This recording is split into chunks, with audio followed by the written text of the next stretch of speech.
మీ business ఏదైనా మీ ఊర్లో promotion చేయాలంటే అది సుమన్ టీవీతోనే సాధ్యం. ఇప్పుడే సంప్రదించండి. హాస్య బ్రహ్మ రేలంగి వెంకటరామయ్య గారి విగ్రహావిష్కరణ మాకు వారితో మా కుటుంబానికి వారితో ఉన్నటువంటి సంబంధ నేపథ్యంలో ఇది నిజంగా నా అదృష్టంగా నేను భావిస్తున్నాను. వారి విగ్రహాన్ని ఆవిష్కరించుకోవడం, ఆ కార్యక్రమంలో నేను పాల్గొనడం అనేది నా అదృష్టంగా నేను భావిస్తున్నాను. మా తండ్రి గారికి వారికి చాలా మంచి సంబంధం, అవినాభావ సంబంధం ఉండటం మాత్రమే కాకుండా వారి కుటుంబ సభ్యులతోటి ఈ రోజు కూడా మా యొక్క అనుబంధం ఏదైతే ఉందో అది యథావిధిగా కొనసాగుతూనే ఉన్నది. వారికి హాస్య బ్రహ్మ అన్న బిరుదు, అది ఆ బిరుదు వారికి అంతం కాదు, ఆ బిరుదుకి వారు అందం అని చెప్పి నేనైతే భావిస్తాను. ఎందుకంటే వారు పండించినట్టుగా హాస్యాన్ని నేటి వరకు కూడా ఒక అద్భుతమైనటువంటి హాస్య నటుల్ని ఇంకా చూడవలసి ఉన్నది అని చెప్పి నేను భావిస్తాను. పద్మశ్రీ బిరుదు పొందినటువంటి మొట్టమొదటి హాస్య నటులు మాత్రమే కాదు, వారు బహుముఖ ప్రజ్ఞాశాలి. ఎందుకంటే చాలా మంది కేవలం హాస్యాన్ని పండించేటువంటి ఒక యాక్టర్ గానే ప్రజలు గుర్తిస్తారు, కానీ వారు ఒక ప్రొడక్షన్ బాయ్ దగ్గర నుండి వారు డైరెక్షన్ కూడా చేసినటువంటి విషయాన్ని చాలా తక్కువ మందికి తెలుసు. అది మాత్రమే కాకుండా నేపథ్య గాయకుడిగా కూడా వారు పాటలు కూడా పాడారు. చాలా మంది వారి పాట వినటానికి కూడా వచ్చినటువంటి సందర్భాలు కూడా ఉన్నాయి. కనుక వారు ఇక్కడ మన రావులపాలెంలో జన్మించడం 1910, అదేవిధంగా 1975లో వారు తాడేపల్లిగూడెంలో వారు పరంపదించడం జరిగింది. తాడేపల్లిగూడెంలో వారు ఈ ప్రాంతంతో వారికి ఉన్నటువంటి అనుబంధ నేపథ్యంలో వారు అక్కడ సినిమా థియేటర్ని కట్టడం, ఇదంతా కూడా మనందరికీ తెలిసినటువంటి విషయమే. వారు చలనచిత్ర చరిత్రలో చిరస్థాయిగా మిగిలిపోయేటువంటి ఒక అద్భుతమైనటువంటి నటులు. వారు హాస్యాన్ని పండించడం కాదు, వారు హాస్యాన్ని జీవించారు అని చెప్పి చెప్పడం ఇది అతిశయోక్తి కాదు. కనుక పద్మశ్రీ, హాస్య బ్రహ్మ అనేటువంటి బిరుదులు ఇవి చాలా వారికి వర్తిస్తాయి అని చెప్పి భావిస్తూ అటువంటి మహనీయుడి విగ్రహావిష్కరణ కార్యక్రమంలో పాల్గొనడం అనేది ఇది నిజంగా నా అదృష్టంగా నేను భావిస్తున్నాను. ఒక హాస్య నటునికి పద్మశ్రీ బిరుదు రావడం అనేది రేలంగి గారితోనే మొదలైందనేటువంటి మాటని సందర్భంగా గుర్తు చేసుకుంటూ, నేను సినిమాటోగ్రఫీ మంత్రిగా ఉన్న ఈ సందర్భంలో ఆ మహానుభావుడికి విగ్రహాన్ని ఇదే గడ్డ మీద ఆవిష్కరించేటువంటి కార్యక్రమంలో పాల్గొనటం నా అదృష్టంగా నేను భావిస్తూ, రేలంగి వెంకటరామయ్య గారు అన్ని రసాల్ని పలికించగలిగేటువంటి అద్భుతమైన నటులు, టైమింగ్ చాలా అద్భుతంగా ఉన్నటువంటి నటులు. ఆయన యొక్క డిక్షన్ కానీ, హావభావాలు కానీ, అభినయం కానీ ఇవన్నీ కూడా ఇవాళ కూడా ప్రేక్షకుల మనసులో చిరస్థాయిగా నిలిచిపోయినటువంటి అంశాలు.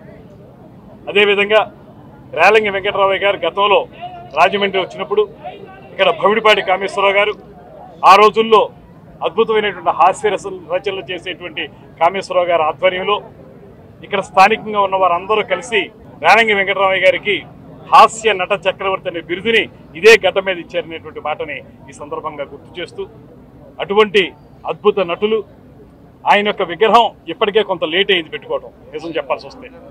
ఎప్పటికైనా కళాభిమానులు కేవలం వారి సామాజిక వర్గం వారు మాత్రమే కాకుండా అన్ని వర్గాల వారు ప్రాతస్మరణీయునిగా భావించేటువంటి రేలంగి గారి విగ్రహం ఎప్పటికైనా అనేక అవాంతరాలని అధిగమించి ఏర్పాటు చేసుకోవడం అనేది ముదావహమైనటువంటి విషయం.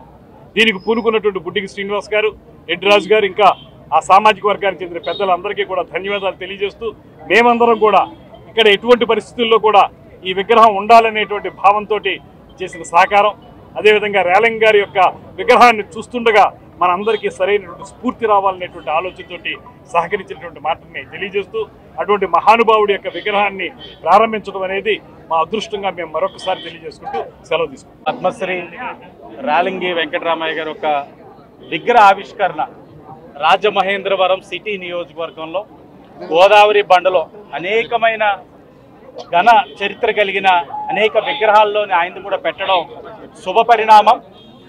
ఆ యొక్క కార్యక్రమానికి సహకరించిన అధికారులకు, విచ్చేసిన ఎన్డీఏ కూటమి ప్రజాప్రతినిధులకు, వివిధ పార్టీల నాయకులకు, గౌడ సెట్టిబల్జ సామాజిక వర్గ నాయకులు ఎవరైతే పూనుకొని ఈ విగ్రహావిష్కరణకి ఈ రోజున ఇప్పటికే జాప్యం జరిగింది, అనేకమైన రాజకీయ కోణాల్లో జాప్యం జరిగింది.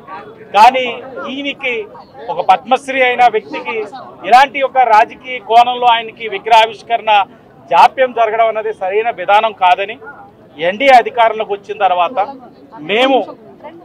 మేముగా ఆ యొక్క ఆవిష్కరణ కార్యక్రమాన్ని ముందుకు తీసుకెళ్లి ఈరోజు చేసుకోవడం అన్నది చాలా ఆనందంగా ఉంది, చాలా గర్వంగా ఉంది.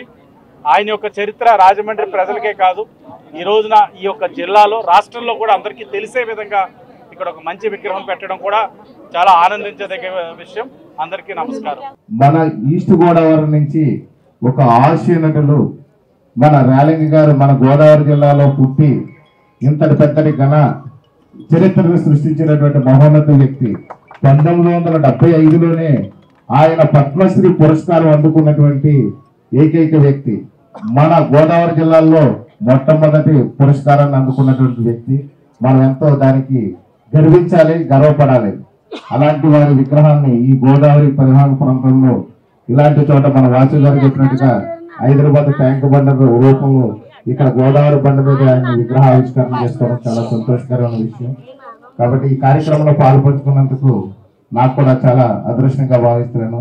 ఈ కార్యక్రమాన్ని ఆహ్వానించిన కమిటీ మెంబర్లందరికీ కూడా నా ధన్యవాదాలు తెలుసుకుంటూ సెలవు తీసుకుంటాను. పద్మశ్రీ శ్రీ రేలంగి వెంకటరామయ్య గారి కాంస్య విగ్రహావిష్కరణకి విచ్చేసినటువంటి అతిరథ మహారథులకు పిలవగానే ఎంతో ఆప్యాయతతో ఇక్కడికి విచ్చేసినటువంటి నగర ప్రముఖులకు, గౌడ సెట్టిబలిజ సంక్షేమ సంఘానికి సంబంధించినటువంటి నాయకులకు, అలాగే గౌడ సంక్షేమ సెట్టిబలిజ సంఘ నాయకులందరికీ కూడా పేరు పేరున హృదయపూర్వక నమస్కారాలు తెలియజేసుకున్నాను.